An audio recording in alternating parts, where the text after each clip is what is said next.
Hello viewers, good morning. आशा करता हूँ कि आप सभी स्वस्थ एवं अच्छे होंगे। आज हम लोग क्लास 9 का एक टॉपिक पावर के बारे में अध्ययन करने वाले हैं। यहाँ पे देखिए दो पिक्चर हैं, एक स्ट्रॉन्ग और एक वीक है। स्ट्रॉन्ग अर्थात इसके पास कार्य कार्य करने की क्षमता अधिक होगी, ये कार्य अधिक करेगा। और ये वीक है, कमज़ोर है, ये कार्य कम करेगा। अर्थात एक कम समय में अधिक कार्य करेगा और एक कम समय में कम कार्य करेगा। तो कार्य करने की दर इसका क्या है, अधिक है, और इसका कम है। तो कार्य करने की दर को क्या बोलते हैं, शक्ति। इसलिए इसको बोलते हैं ये स्ट्रांग है, इसके पास शक्ति ज़्यादा है, और इसके पास शक्ति क्या है, कम है। ओके, तो कार्य करने की दर को क्या बोलते हैं, शक्ति। कार्य करने की दर को शक्ति कहते हैं, या ऊर्जा रूपांतरण की दर को शक्ति कहते हैं। तो आप समझ गए होंगे शक्ति किसे कहते हैं। तो कार्य करने की दर को, किस दर से वो कार्य कर रहा है। तो शक्ति ज्ञात करने का फॉर्मूला, किया गया कार्य W और लिया गया समय, समय को T द्वारा सूचित किया जाता है। अर्थात P बराबर क्या हो गया, W/T। P equal to W/T। W का मतलब किया गया कार्य और T का मतलब समय। ओके, यहाँ P क्या है, शक्ति है, W क्या है तो किया गया कार्य है, और T क्या है तो लिया गया समय है। अब शक्ति का मात्रक देखते होता क्या है। शक्ति का मात्रक वाट है, यह जूल प्रति सेकेंड है। जूल प्रति सेकेंड क्यों, तो हम लोग P बराबर क्या होता है, W/T। और W क्या है, किया गया कार्य, और कार्य का इकाई मात्रक जूल, और समय का इकाई मात्रक सेकेंड। तो जूल प्रति सेकेंड। तो शक्ति का इकाई मात्रक क्या हो गया, वाट या जूल प्रति सेकेंड। अच्छा, शक्ति यहाँ पे क्या है, अदिश राशि है, क्योंकि इसका सिर्फ परिमाण होता है, इसका डायरेक्शन नहीं होता है। इसलिए शक्ति क्या है आपका, अदिश राशि, याद रखिएगा। शक्ति क्या है तो अदिश राशि है। ओके, अब एक वाट किसे कहेंगे, तो एक watt equal to one joule by 1 second. 1 जूल/1 सेकेंड, एक वाट बराबर क्या होता है, 1 जूल/1 सेकेंड। जब 1 जूल कार्य 1 सेकेंड में होगा तो हम लोग उस शक्ति को क्या बोलेंगे, 1 वाट शक्ति हुई। ठीक, जब 1 जूल कार्य 1 सेकेंड में होगा तो उस शक्ति को हम लोग क्या बोलेंगे कि 1 वाट हुआ। और औसत शक्ति निकालने का फॉर्मूला सिंपल है, किया गया कुल कार्य या उपयोग की गई कुल ऊर्जा, और बाय लिया गया कुल समय। तो औसत शक्ति में कुल कार्य, सभी कार्यों को क्या कर देना है, जोड़ देना है, और लिया गया कुल समय को भी जोड़ देना है। किया गया पूरे काल में किया गया कुल कार्य में भागा दे देना है, किससे, लिया गया समय से। ओके, अब हम लोग जानते हैं शक्ति के बड़े मात्रक। इस शक्ति का छोटा मात्रक क्या होता है, वाट। तो शक्ति का बड़ा मात्रक क्या होता है, शक्ति का बड़ा मात्रक किलो वाट होता है, KW। याद रखिएगा, शक्ति का बड़ा मात्रक क्या होता है तो KW। 1 किलोवाट इक्वल टू 1000 वाट होगा, या वाट बराबर क्या हम लोग देखे थे, जूल प्रति सेकेंड, अर्थात 1000 जूल प्रति सेकेंड। एक सिंपल सा क्वेश्चन है, तो हम लोग उसे सॉल्व करते हैं। क्या है, एक वस्तु 5 सेकेंड में 20 जूल कार्य करती है, तो इसकी शक्ति क्या होगी, सिंपल सी है। शक्ति P, किया गया कार्य लिया गया समय, फॉर्मूला हो गया। किया गया कार्य क्या है यहाँ पे, 20 जूल, और लिया गया समय क्या है, 5 सेकेंड। तो शक्ति बराबर क्या होता है, P बराबर W/T। P equal to W/T। W कितना है तो 20 जूल बाय 5 सेकेंड। आंसर क्या हुआ, 20 हो गया। आंसर हो जाएगा 4 जूल प्रति सेकेंड या 4 वाट। अच्छा, जूल प्रति सेकेंड को हम लोग ऐसे भी लिखते हैं, जूल S के पावर में -1। तो वस्तु की शक्ति कितना हो गया, 4 वाट। ओके, देखिए यहाँ पे कुछ एक LED बल्ब है, जो कि यहाँ क्या लिखा हुआ है, 60 वाट। ठीक,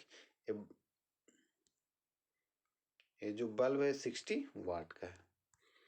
देखिए 60 वाट, ये भी LED बल्ब है, लेकिन ये वार्म और वाइट, मतलब इसमें प्रकाश भी होगा और गर्म भी रखे। जनरली LED बल्ब जो होता है वो वाइट के लिए होता है, प्रकाश के लिए होता है, न कि वार्म के लिए। लेकिन इसमें दोनों व्यवस्था है, इसलिए इसमें 60 वाट का। एक और बल्ब है यहाँ देखिए, LED बल्ब ये भी है, लेकिन ये कितना का है, 9 वाट का है।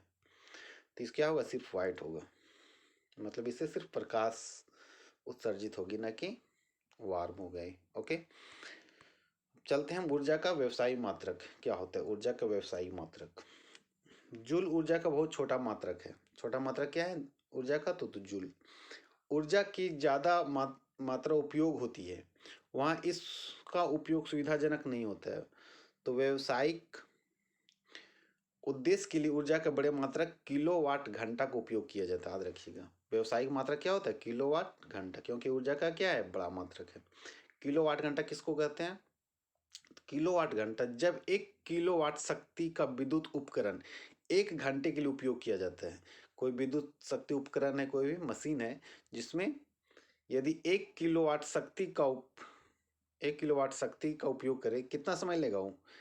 1 घंटा में, तब बोलेंगे उसे हम कि 1 किलोवाट घंटा ऊर्जा व्यय होगी। कितना ऊर्जा खपत होगा उसमें? तो 1 किलोवाट घंटा, kWh। ओके, अब यहाँ पे हम लोग जानेंगे किलोवाट घंटा और जूल में क्या संबंध है, रिलेशनशिप देखना है यहाँ पे। तो देखते हैं हम लोग, 1 किलोवाट घंटा इक्वल टू क्या होता है? 1 किलोवाट और गुने 1 घंटा। हम लोगों ने देखा 1 किलोवाट बराबर क्या होता था? 1000 वाट, और 1 घंटा को रहने दिया। 1 घंटा बराबर कितना होता? तो 3600 सेकेंड, आप सभी को पता होगा। तो 1000 वाट गुने 3600 सेकेंड। अब इस दोनों को गुना करेंगे तो कितना आएगा? यहाँ पे देखिए 36 लाख जूल, 36 लाख जूल आ गया। अब 36 लाख को हम लोग अगर इसको स्टैंडर्ड फॉर्म में व्यक्त करेंगे तो कैसे लिखेंगे? 3.6। अच्छा, यहाँ पे लिखा है, यहाँ पे वाट गुने सेकेंड इक्वल टू जूल। कैसे हुआ देखते हैं हम लोग थोड़ा। तो शक्ति का SI मात्रा क्या होता है? W। कार्य का SI मात्रा क्या होता है? तो जूल। और समय का SI मात्रा क्या होता है? तो सेकेंड। अब यहाँ पे हम लोग करेंगे मल्टीप्लाई, तो W इंटू टी, वाट इंटू सेकेंड बराबर क्या हो गया? जूल। तो वाट गुने सेकेंड, सॉरी यहाँ पे हो जाएगा S, वाट इंटू सेकेंड। फिर से समझते हैं, कार्य शक्ति का SI मात्रक वाट, कार्य का SI मात्रक जूल, समय का SI मात्रक सेकेंड। ये दोनों को मल्टीप्लाई करेंगे तो क्या हो जाएगा? Joule equal to W into S, अर्थात वाट गुने सेकेंड। तो वाट गुने सेकेंड को क्या लिखते हैं हम लोग? जूल। तो देखिए यहाँ पे ये वाट हो गया, आई गुने सेकेंड, उसको क्या लिख दिए? जूल। ओके, तो 1 kWh बराबर क्या हो गया? 3.6 गुने 10 के पावर 6 जूल। इसी को क्या बोलते हैं? 1 यूनिट। ओके, तो याद रखिएगा 1 kWh किलोवाट घंटा बराबर क्या होता है? 1 यूनिट। बहुत ही इंपॉर्टेंट है ऑब्जेक्टिव क्वेश्चन के लिए। अब एक क्वेश्चन को हम लोग सॉल्व करते हैं। देखिए क्या है क्वेश्चन। 60 वाट का एक बल्ब प्रतिदिन 6 घंटे उपयोग किया जाता है। बल्ब द्वारा एक दिन में खर्च की गई ऊर्जा को यूनिट में ज्ञात करना है, अर्थात kWh में इसका आंसर लाना है। तो विद्युत बल्ब की शक्ति दिया हुआ है P 60 वाट, इसको बदल देना है हमको kW में, अर्थात इसे 1000 से क्या करेंगे? डिवाइड करेंगे। तो 1000 से डिवाइड करेंगे तो ये आएगा। ओके, सिंपल है। समय कितना दिया हुआ है? तो 6 आवर। अब ऊर्जा बराबर क्या होता है? ऊर्जा इक्वल टू शक्ति गुने लिया गया समय, फॉर्मूला हो गया ऊर्जा निकालने का, याद रखिएगा। अब शक्ति दिया हुआ है 6, इसको मल्टीप्लाई करेंगे तो कितना होगा? 0.36 kWh। ओके, और इसी को बोलते हैं हम लोग यूनिट। kWh को क्या बोलते हैं? यूनिट। kWh को हम लोग बोलते हैं 1 यूनिट। यूनिट हो गया, अतः बल्ब द्वारा कितना यूनिट खर्च होगी? तो 0.36 यूनिट खर्च की गई होगी। ओके, तो आज शक्ति समाप्त हो गया। आशा करते हैं कि आप सभी पॉइंट को अच्छी तरह से समझ गए होंगे। इस वीडियो को देखने के लिए। अच्छा, यहाँ एक और चीज़ है, देखिए आपने घर में देखा होगा इस यूनिट को, इस मीटर को। देखिए यहाँ पे लिखा रहता है, देखिए देखिए यहाँ लिखा है kWh, किलोवाट घंटा। किलोवाट घंटा, इसमें 14 यूनिट खपत हो चुकी है बिजली। तो जनरली आपने अपने घर में देखा होगा इस टाइप का board. Okay, thank you watching this video, bye, take care.